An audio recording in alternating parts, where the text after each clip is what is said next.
राधे राधे दोस्तों, स्वागत है आपका फिर से एक नई कहानी में। अपने ही घर में किराएदार बनना। बहू, तुम ये मकान दहेज में नहीं लाई थी। धीरे धीरे कदमों से चलती हुई तरुणा जी अपने घर की तरफ बढ़ रही थी। उन्हें इस तरह लंगड़ाते हुए देखकर पड़ोस में रहने वाली सुमन जी ने कहा, अरे भाभी जी, क्या हुआ? लगता है आपके घुटनों में दर्द ज्यादा है।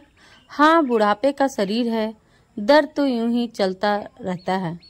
दवाइयाँ लानी थी इसलिए निकल कर गई थी, वरना घर पर आराम ही कर रही थी। तो आप अकेले क्यों गई थी दवाई लेने? अजीत को ले जाती। सुमन जी की बात सुनकर तरुणा जी चुप हो गई। आखिर कहती भी तो क्या कि बेटा उनके साथ नहीं जाता।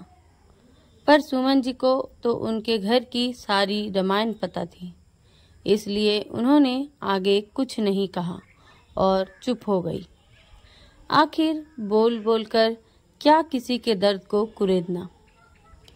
तरुणा जी वैसे ही लंगड़ाते हुए अपने घर की तरफ बढ़ गई। तरुणा जी जैसे ही घर में घुसी, देखा तो उनके कमरे का सामान ऊपर वाले कमरे में शिफ्ट हो रहा था। एक पल के लिए वो तो सोच में पड़ गई, पर फिर बोली, अरे मेरा सामान ऊपर कहाँ शिफ्ट कर रहे हो? मेरा कमरा तो नीचे है ना। है नहीं था मम्मी जी, हमें उस कमरे की बहुत जरूरत थी, इस कारण से आपका कमरा ऊपर शिफ्ट कर रहे हैं। पर मेरे घुटनों में दर्द रहता है, यूं सीढ़ियां ऊपर नीचे चढ़ना नहीं कर सकती बार बार। यूं बाहर घूमकर आने में आपके घुटने में दर्द नहीं होता, ऊपर नीचे होने में ही दर्द होता है। सब बहाने हैं, रहने दीजिए। आपको ऊपर वाले कमरे में ही जाना पड़ेगा। पर बहू मैं घूमने नहीं गई थी, मेरी दवाइयाँ खत्म हो गई थी। मैं तो अपने घुटनों के लिए दवाइयाँ लेने गई थी। देखिए मम्मी जी, मेरी बहन आ रही है। पूरे 2 साल का कोर्स है, तो 2 साल तक वो यहीं रहेगी और उसे कमरे की जरूरत पड़ेगी, इसलिए आपका कमरा खाली कर रहे हैं। अरे तो उसे ऊपर वाला कमरा दे दो, वो तो जवान है, आराम से ऊपर रह सकती है। मना थोड़ी ना कर रही हूँ। मेरी बहन उस छोटे से कमरे में रहेगी। मायके में मेरी भी कोई इज्जत है, और आप मुझे मना करने वाली कौन होती हैं? घर हमारा है, घर का खर्चा हम उठा रहे हैं, हमारा डिसीजन हम किसे कहाँ रखते हैं। ऊपर वाले कमरे से इतनी ही दिक्कत है तो आप बाहर वाले कमरे में रह जाइए, हमें कोई ऐतराज नहीं है। बहू एकता ने बड़ी बेरुखी से कहा। सुनकर तरुणा जी की आंखों में आंसू आ गए। बेटा अजीत सामने ही था, लेकिन वो तो बस बूत बना खड़ा तमाशा देख रहा था। एक बार भी उसने एकता को टोका तक नहीं।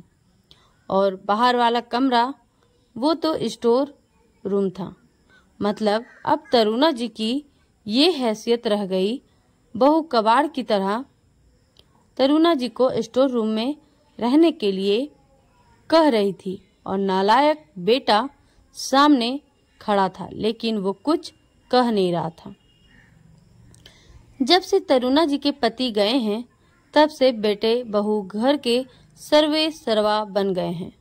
माना कि घर में खर्चा करते हैं, पर इसका मतलब यह नहीं कि माँ के स्वाभिमान को ही कुचल दे, जबकि मकान अभी भी उन्हीं के नाम था। अपनी बहू की जुबान से ज्यादा तरुणा जी को उनके बेटे की चुप्पी चुभ रही थी।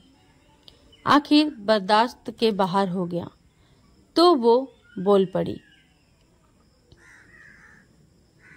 बहू, जब तुमने मेरा कमरा लिया था, ये कहकर कि मम्मी जी हमें बड़े कमरे की ज़रूरत है, तब मैंने कुछ नहीं कहा या सोचकर चुप रह गई थी कि बेटे बहू को क्या तकलीफ देना, दोनों मेरे अपने ही तो हैं।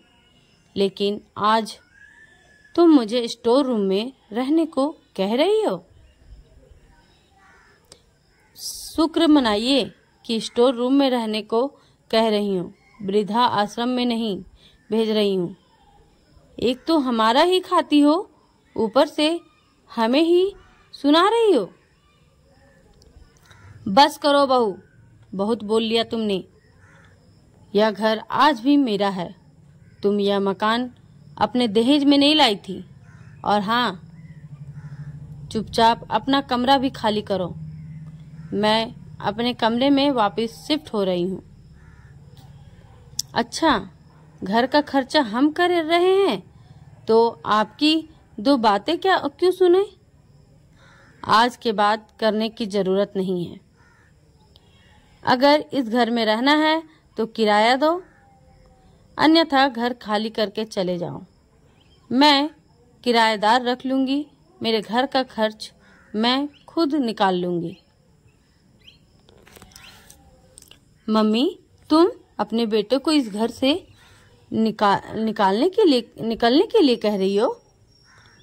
वाह बेटा, इतनी देर से तेरी बीबी जब मेरी बेइज्जती की जा रही थी, मुझे वृद्धा आश्रम छोड़कर आने की बात कर रही थी, तब तुझे सुनाई तक नहीं दे रहा था और मैंने तुम लोगों से किराया क्या देने को कह दिया, तुम्हें सुनाई देने लगा। मुझे कुछ नहीं सुनना। अब तक यही सोचती रही कि काश एक दिन तुम लोग मुझे समझोगे, पर वो दिन कभी नहीं आया। शायद मुझे अकेले रहने से डर लगता था, पर अब नहीं। अब यूं बेइज्जत होकर साथ रहने से अच्छा है स्वाभिमान के साथ अकेले ही रहूं। अब जो भी निर्णय लेना है फटाफट लो और कमरा खाली करो। बस ये सब सुनकर बेटा बहू की हालत खराब हो गई। इतनी जल्दी कहाँ जाएंगे? दोनों फटाफट माँ के पैरों में पड़ गए। हमें माफ कर दो मम्मी, प्लीज हमारे साथ ऐसा मत करो।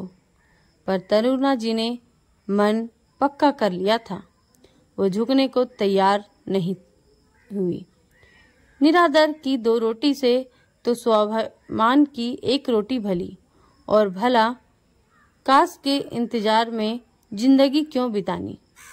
और आखिरकार अजीत और एकता उसी घर में ऊपर वाले 2 कमरों में शिफ्ट हुए और आज भी उसका किराया दे रहे हैं, जबकि नीचे का वो 1 कमरा किसी और को तरुणा जी ने किराए पर दे दिया।